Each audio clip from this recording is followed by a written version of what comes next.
Israel ने Gaza में सैन्य अभियान को तेज कर दिया है, तो वहीं इजराइल पर युद्ध विराम को लेकर पश्चिमी देशों का दबाव भी बढ़ रहा है। कई यूरोपीय देशों और ऑस्ट्रेलिया के बाद अब बेल्जियम ने भी फलस्तीन को अलग देश के रूप में मान्यता देने की बात कही है।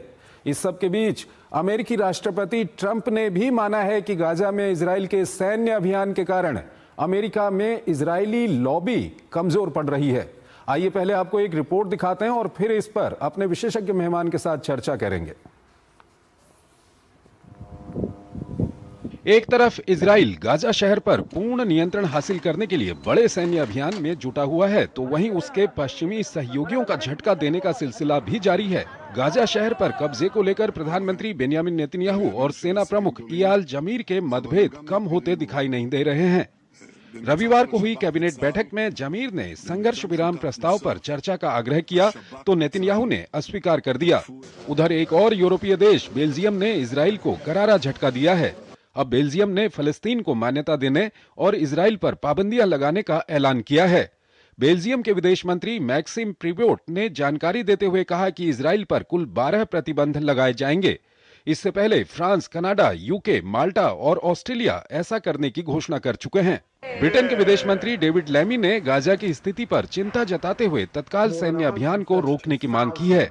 इस बीच अमेरिकी राष्ट्रपति डोनाल्ड ट्रंप ने चेतावनी देते हुए कहा कि गाजा जंग से इजराइल का काफी नुकसान हो रहा है, खासतौर से अमेरिकी संसद में। उन्होंने कहा है कि कभी कांग्रेस में सबसे मजबूत लॉबी इजराइल की हुआ करती थी, लेकिन अब वो पहले की तरह प्रभावशाली नहीं रही है। ट्रंप ने कहा है कि इसमें कोई संदेह नहीं है कि इजराइल इस जंग को जीतेगा, लेकिन दुनिया में समर्थन और सहानुभूति खोता जा रहा है।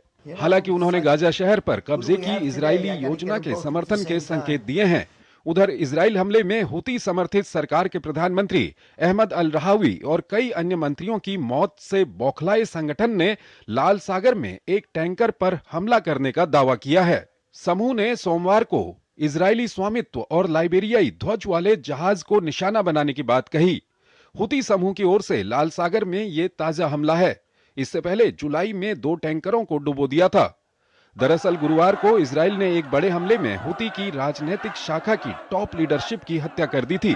इसके बाद हुती समूह ने संयुक्त राष्ट्र के दफ्तर में छापा मारकर 11 कर्मचारियों को हिरासत में ले लिया। इन लोगों पर इजराइल के साथ सहयोग करने का संदेह है। गिरफ्तार होने वालों में विश्व खाद्य कार्यक्रम के 7 और यूनिसेफ के 4 कर्मचारी शामिल हैं। यूएन ने इस कदम को मनमाना और मानवीय काम करने वाले संगठनों पर सीधा हमला बताया है।